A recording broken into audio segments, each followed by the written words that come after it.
Xin chào các bạn từ thủ đô Jakarta của Indonesia. Và ngày tiếp theo ở đây chúng ta sẽ cùng đi khám phá ẩm thực của quốc gia này. Phải nói thủ đô Jakarta này là thiên đường của ẩm thực. Ở đây các bạn có thể tìm thấy bất kỳ một loại thức ăn nào các bạn muốn. Giá cả cũng có nhiều chủng loại. Và vấn đề ở đây là các bạn sẽ rất vất vả để có thể lựa chọn cho mình các món ăn mình thích. Ở khắp mọi nơi trên con phố đây đều có các cửa hàng bán đồ ăn đường phố rất nhiều để các bạn có thể lựa chọn. Và tầm chiều xuống thì ở khu trung tâm đều biến thành những cửa hàng bán đồ ăn đường phố rất là nhiều. Đây có vẻ như là đại đa số mọi người dân đều kinh doanh thức ăn đường phố. Những sạp đồ ăn rất là gần gũi và dân dã, cũng rất giống với Việt Nam chúng ta.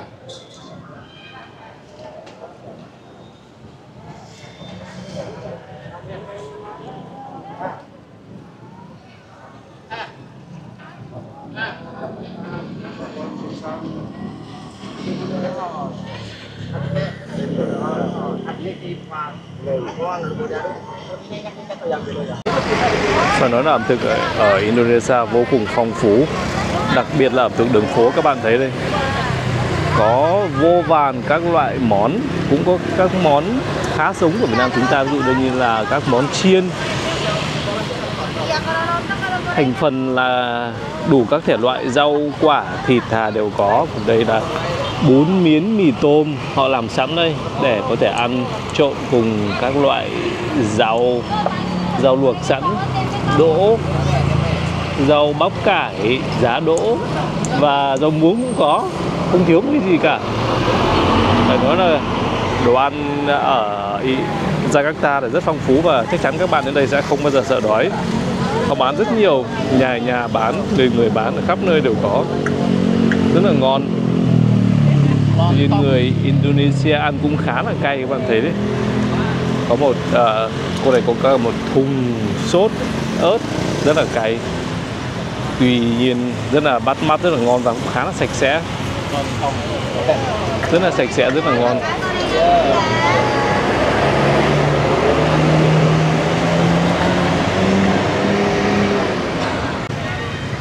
Đố các bạn đây là món gì? Món này người ta gói trong một cái miếng lá chuối này rồi nướng lên. Và họ bán rất nhiều ở các đường phố. You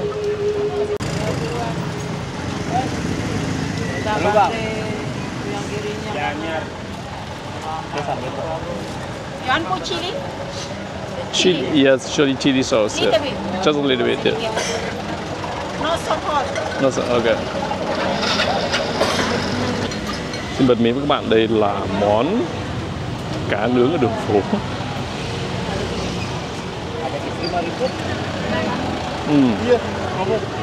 Cá này không phải là cá nguyên chất, có vẻ như là họ làm với bột, giống một món chả cá đúng hơn, giống như chả cá của chúng ta. Các bạn có thể chọn ăn với một loại sốt rất là cay, tuy nhiên không được ngon lắm, không ngon bằng chả cá của Việt Nam chúng ta.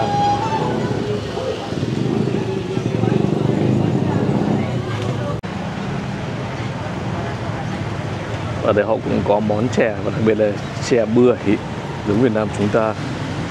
Ăn cùng thạch đen ở đây nữa. Đây là cái hộp thạch đen. Sữa đậu nành khá giống Việt Nam chúng ta.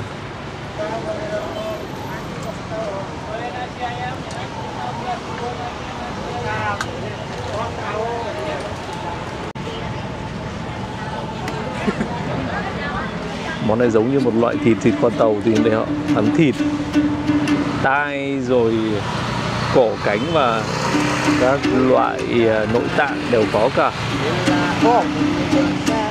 Pork. Ruột gan đều bán. Ok.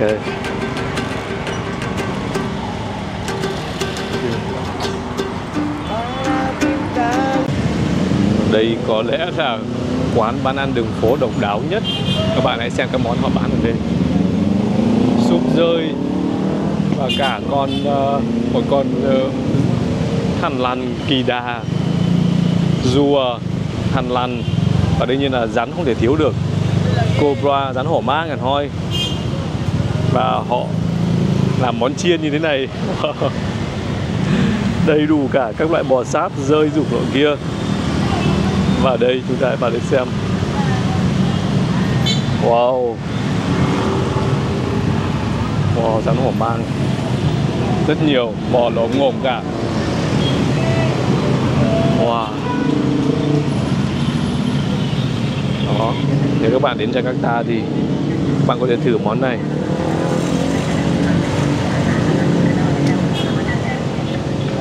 Wow.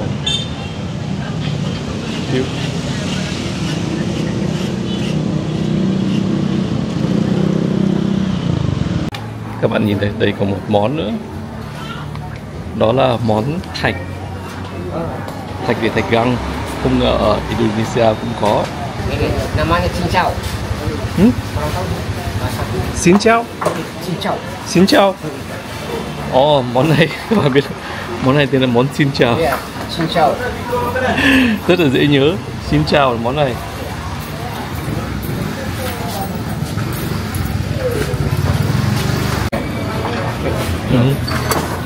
Bây giờ mình sẽ thử món xin chào này. Món xin chào này thực ra rất là quen thuộc với người Việt chúng ta. Cá nhân mình cũng rất là thích ăn.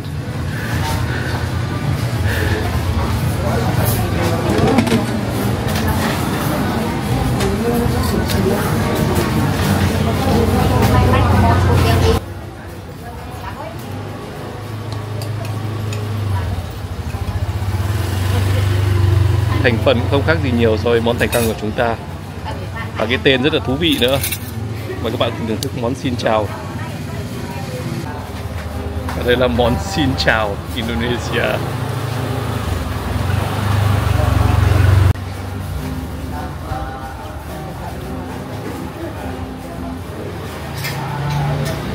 Cũng giống y xì món thạch găng của chúng ta thôi, không khác gì nhiều. Rất là thơm, khá là thơm, mát. Tên anh này anh tưởng là anh chào bằng tiếng Việt, tại vì thấy mình nói tiếng Việt, nhưng mà không ngờ món thạch này bằng tiếng Indonesia lại tên là xin chào. Một phát hiện khá là độc đáo. Và một điều rất là tuyệt vời ở thủ đô Jakarta là các bạn chỉ cần bước xuống đường thôi là các bạn có thể tìm thấy vô vàn các loại thức ăn đường phố mà các bạn có thể lựa chọn. Bây giờ mình đang đứng ở một quán, một cái kiosk, một cái tạp hàng ngay bên phố này để ăn một món vào buổi sáng.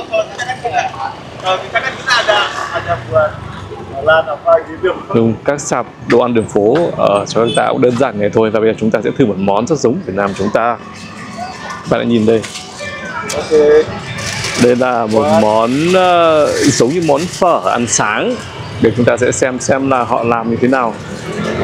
Một chút mì giống như mì tôm, rồi cho một loại mì giống như miến rất là mỏng và nhỏ. Ok. Cũng có các loại rau ăn kèm, ví dụ như là đây là giá đỗ, rau sống, không biết là lá gì, giống rau cải, muối, gia vị. Ok, đây là muối và glutamate, mì chính, mì chính.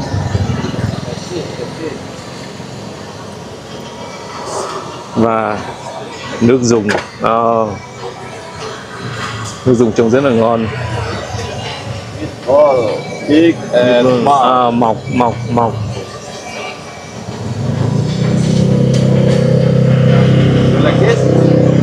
Đây là mỡ gà. No, thank you. Okay. Mỡ gà, rất nhiều mỡ gà nổi lênh phênh ở trong cái nồi nước dùng của anh này. Đó, đây là món phở ăn sáng của người Indonesia. Bây giờ chúng ta sẽ thử xem ăn có ngon không nhá. Thank you. Terima kasih. Tí trương và xì dầu. rất giống Việt Nam chúng ta đúng không? Rất là giống.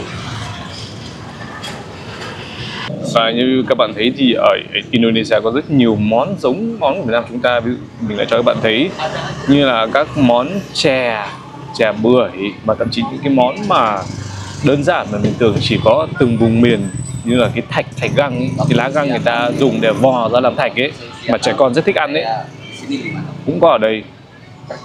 Không biết đây là một cái sự vô tình giống nhau, hay là do người Việt bắt chước người Indonesia, hay là người Indonesia bắt chước người Việt. Các bạn thử cho ý kiến xem vì sao ở đây có nhiều món rất giống với lại Việt Nam chúng ta như vậy. Và món phở này thì phở bánh đa miến này thì biết là cái món cũng rất là phổ biến của nhiều quốc gia châu Á rồi. Nhưng mà ở đây có vô cùng nhiều các món ăn giống đặc trưng, giống y xì của Việt Nam chúng ta luôn nhé. Và bây giờ đến lượt chúng ta sẽ thử xem là cái món phở này, cái món phở của người Indo này ăn xem có ngon không. Họ làm rất là đơn giản. Đây cũng có đũa, thì nếu mà các bạn muốn ăn đũa thì cũng có thể ăn với đũa. Terima kasih, thank you. Và đương nhiên là không thể thiếu trí chương.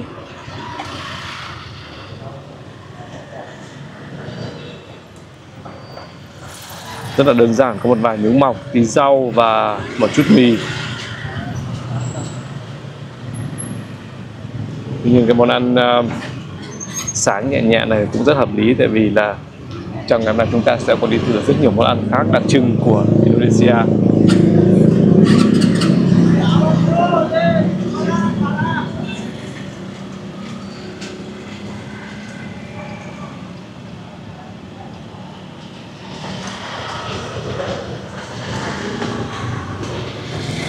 Cái mì nho nhỏ này sợi ăn rất là ngon, không phải là miến, đây là một loại mì, một loại bánh đa, một loại phở, sợi nhỏ này thôi. Và nước dùng họ làm cũng rất là ngon, đậm đà.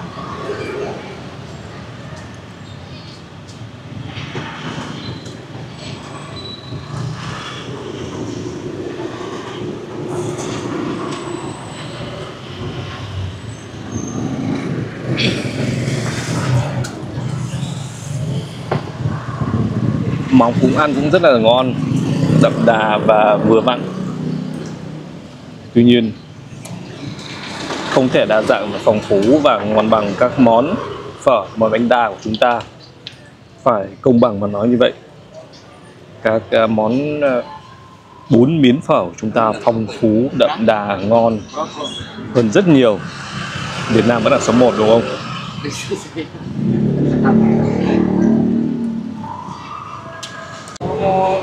Tiếp theo trong cuộc hành trình đi khám phá ẩm thực ở thủ đô Jakarta, bây giờ chúng ta sẽ vào khám phá và thử một cái món nữa cũng rất là độc đáo, và có khi cũng chỉ có ở đây thôi. Đó là món gado. Cabe. Qua đây có hỏi xem là có ăn cay không? Yes, just a little bit spicy, not too spicy please. Mình không ăn được cay nhiều lắm, do vậy mà chỉ ăn được một chút cay thôi. Bây giờ cô này cô sẽ làm cái món là gado đấy. Đây là cái sốt này, là cái sốt sa tế, có nghĩa là cái sốt làm từ hạt lạc. Dậy mùi rất là thơm rồi. Và chanh, mùi ớt, mùi sa tế của các hạt lạc. Đây họ sẽ cho vào một cái, đây là cái chày bẹt. Rồi mai. Đây có vẻ như là nước thì phải, hoặc là một loại sốt nào đó. Lát chúng ta sẽ biết ngay.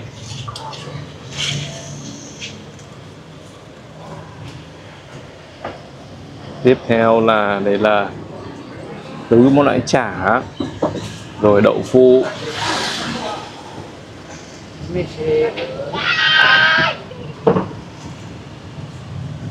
rồi mấy loại rau luộc, dưa chuột,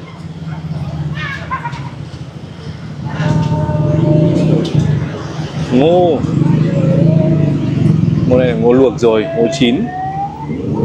Tất nhiên loại rau. Đây quả su su luộc. Rất độc đáo thú vị món này. Các bạn thấy đây, trông cũng rất độc đáo đúng không? Lạ nữa.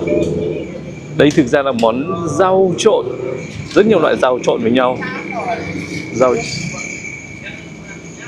rau trộn cùng sốt sa tế.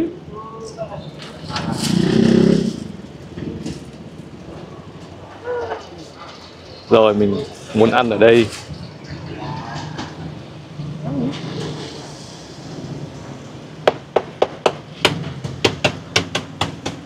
Và thêm một quả trứng nữa.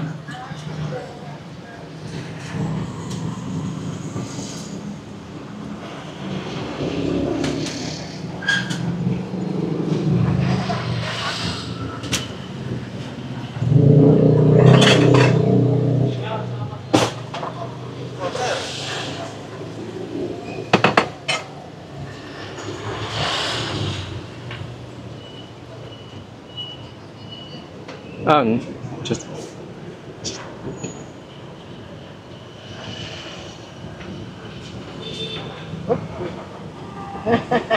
mình không thích ăn nhiều cơm lắm, do vậy chỉ thích cơm này, chỉ một chút cơm thôi, chủ yếu là ăn rau. Đây, và chúng ta tiếp tục theo dõi cái quá trình làm cái món cao đu này.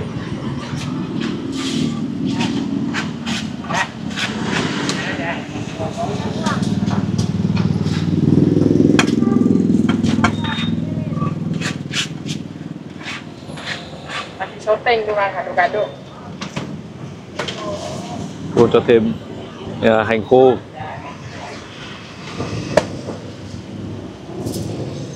Và như vậy là đã xong món gà đu rồi, chúng ta có thể thưởng thức món này ở đây. Thank you. Và như vậy chúng ta đã có một món gà đu. Các bạn thấy trông có bắt mắt không? Và ngoài ra chúng ta còn có thể ăn thêm với một loại phồng tôm. Bẻ ra giòn rồi cho vào đây để ăn.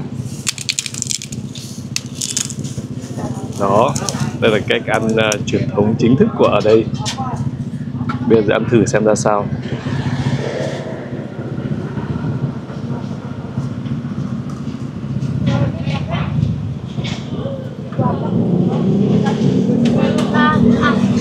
Thơm, rất là thơm, vị của sa tế, vị của sốt sa tế rất là thơm. Hơi cay, độ cay thì các bạn có thể tự lựa chọn, cái ít cay nhiều tùy các bạn. Rất là dễ ăn. Có rất nhiều loại rau khác nhau.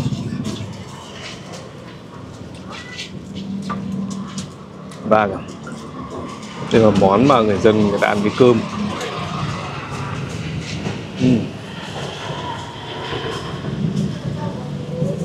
Thơm ngon, dễ ăn, có vị hơi ngọt của cái sa tế. Tổng hợp của tất cả các loại rau, một món rất đặc trưng của Indonesia. Mời các bạn cùng thưởng thức và các bạn nhận định và đánh giá như thế nào về cách chế biến món này, về cái diện mạo của món này và hương vị như mình vừa mô tả. Các bạn có nhận định gì?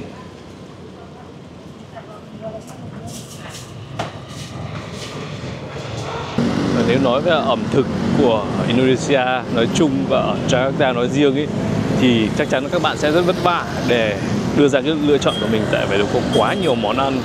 Và hầu hết tất cả các cái kiosk bán đồ ăn đường phố ở Jakarta này họ mở rất là muộn, khoảng tầm từ 6 giờ chiều bắt đầu họ mới ra đường thì họ mở. Tuy nhiên ở đây có một cái món nữa mà mình rất là khoái, rất là thích ăn. Và khi đi qua con phố này thì cái mùi của nó đã dậy lên rất là quyến rũ. Và bây giờ cho các bạn xem đây là cái gì nhá. Đây chính là thủ phạm. Ở đây phải nói là đây là thiên đường của sầu riêng bạt ngàn khắp nơi. Ví dụ trên con phố này chẳng hạn, cả hai bên phố bao la là sầu riêng. Và có một điều thú vị nữa là các bạn có biết rằng là quả sầu riêng này có xuất xứ từ Indonesia, và thành phố Jakarta này được gọi là một cái biệt danh là một quả sầu riêng. Wow, mùi rất là quyến rũ. Trước khi thưởng thức thì đi qua vài quán để thăm thú xem như thế nào. Rất là nhiều, vô số bạt ngàn, rất là thơm. Wow, thơm ngon. Wow.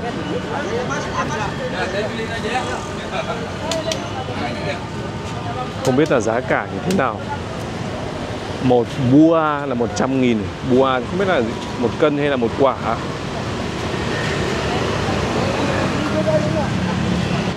Để khách ngồi ăn sầu riêng, và đây họ bán rất nhiều loại sầu riêng khác nhau, đủ các loại màu, vàng, đỏ đều có cả.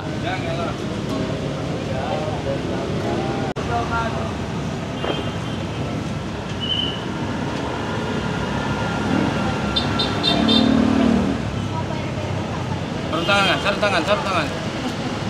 Trước khi các bạn được thử này, nếu mà ngon ngon thì các bạn mới tiếp tục lấy quả này. If or no, speak. Okay, good. Good. Okay. Ok. 1, 2, 3. Như vậy là giá bao quả khoảng tầm 150.000 tiền Việt mình. Một cái giá cũng khá là rẻ. Và Indonesia là một trong các quốc gia mà họ bán sầu riêng như một loại thức ăn đường phố, như một loại hoa quả bán rong ngoài đường rất là nhiều. Họ bán như các bạn thấy, vừa thấy đấy, họ bán khắp nơi ở trên phố này, bạt ngàn, không chỉ đây còn nhiều nơi khác nữa. Đây là 3 quả sầu riêng, họ đã làm sẵn cho mình, chỉ việc ăn thôi. Cũng có màu không được đẹp cho lắm, màu vàng nhưng mà vàng kiểu thâm, không được đẹp cho lắm. Khả năng là do cái màu của những quả này như vậy, hy vọng không bị làm sao.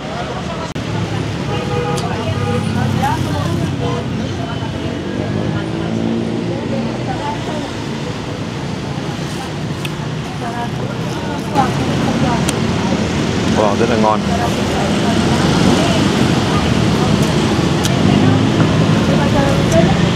Mùi sầu riêng thơm như thế này mà tại sao lại có một số người cảm nhận mùi này là mùi thối?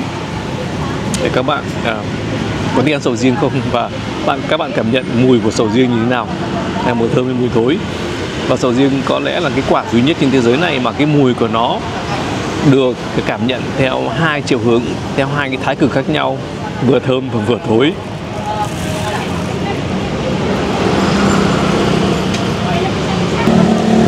Có 3 quả nhỏ thôi nhưng rất nhiều múi. Tuy nhiên mình cũng sẽ chén hết, tại vì là rất khoái ăn sầu riêng, cực kỳ đi ăn sầu riêng.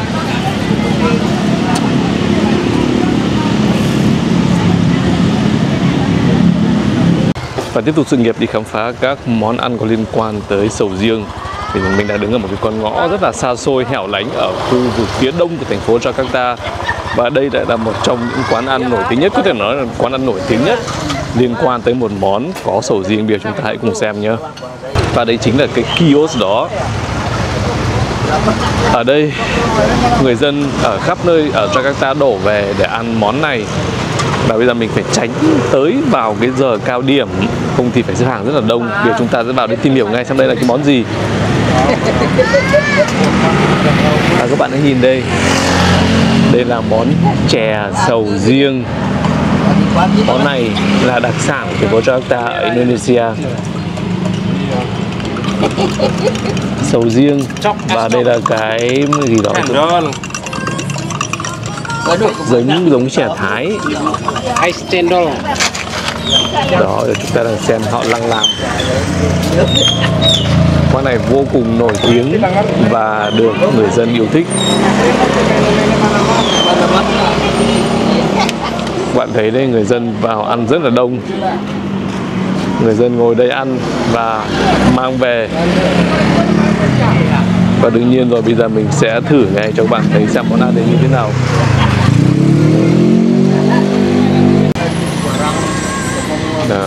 Cái thành phần đầu tiên đương nhiên là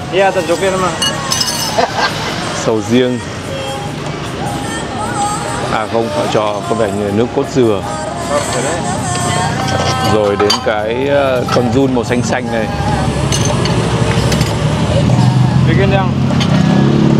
Rồi đá. Sau đó là sầu riêng.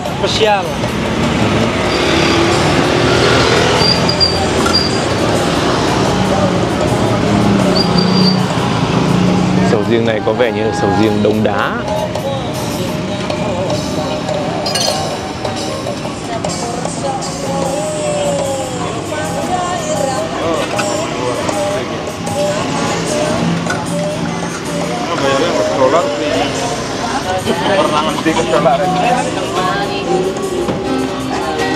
Tiếp đó là một loại sốt giống như một siro,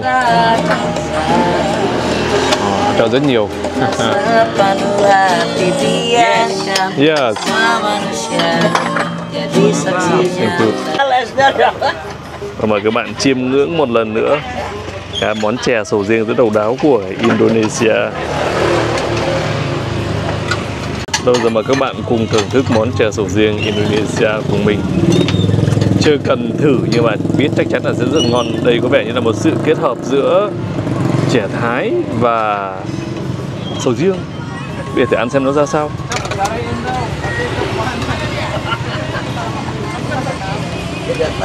Ồ.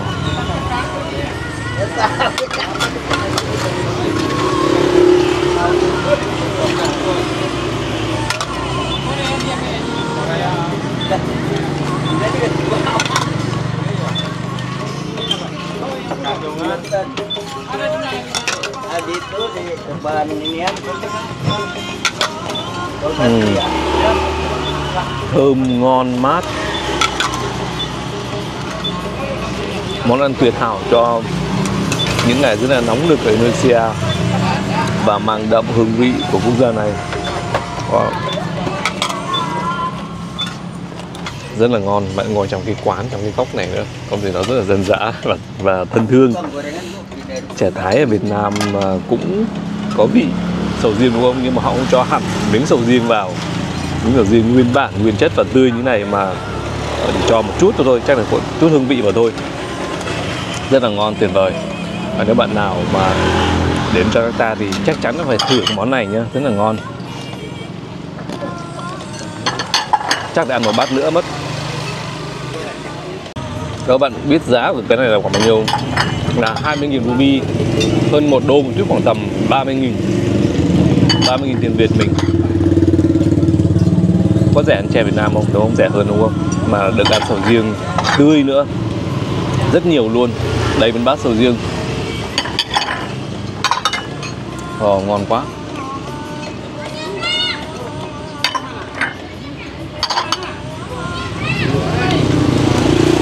Và tiếp theo chúng ta sẽ thử một món này không dành cho những người không thích ăn cay, và thử lòng can đảm của các bạn. Bây giờ chúng ta sẽ tìm hiểu đây là món gì nhé. Và đây là cái sạp hàng bán món đó, tahu kiarot. Tahu tiếng Indonesia có nghĩa là đậu phụ. Bây giờ chúng ta sẽ vào xem là cách làm món này như nào và tại sao món này lại là món rất là đặc biệt. Okay, mix in yellow. Enough. Okay. This garlic. This sugar, red sugar. Các bạn thấy không? Yeah. Có ớt này, hành, tỏi và một cục đường đen. Yeah, sugar, red sugar. Ok. Sau đó là Salt. muối. Và tùy vào cái độ cay các bạn có thể bảo người ta cho bao nhiêu tùy thích. Và lại mài trộn đều, mài nhừ trộn đều, thức gia vị lại với nhau. Và món này được rất yêu thích ở đây, họ bán rất nhiều ở trên các đường phố. Là một trong những món ăn đường phố mà có lẽ là không ở đâu có. Sau đó là người ta cho một cái loại sốt nào đó vào. What's that? Same with orange, yang orange. Ok, một loại như một loại giấm. Asam. Speak Indonesia asam. Tiếp theo sẽ là họ cho vào cái cốc. Không biết là đậu họ sẽ cho như nào. Cắt đậu vào cốc.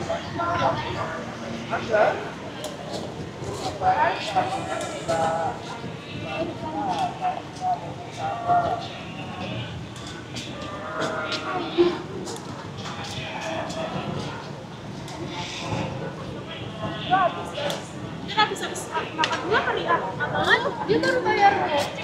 Oh, dia bawa 40 doang. Ya, itu udah cuma 50.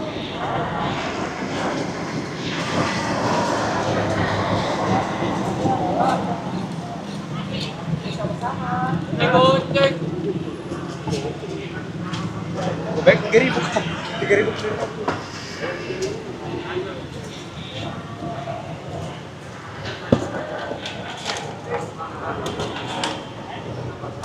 Còn là một sự kết hợp rất là lạ lùng.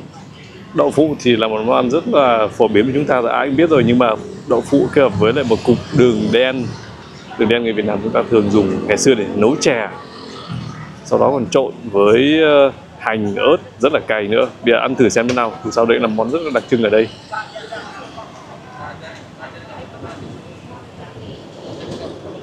Lạ lùng, rất là lạ. Đậu đương nhiên là rất là ngon rồi, ăn rất dễ ăn rồi, nhưng mà đậu mà nấu với đường. Các bạn đã ăn đậu ngọt bao giờ chưa? Đậu giống như là chấm đường, tại vì họ cho rất nhiều nước sốt vào đây nữa. Đậu chấm đường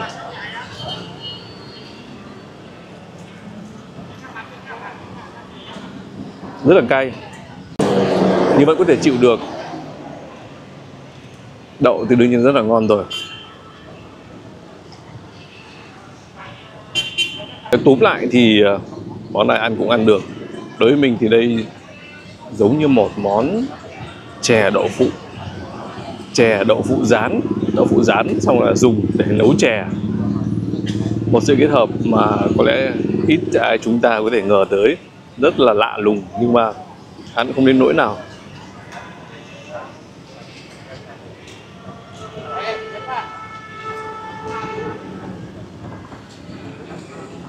Good. Oh, thank you very much.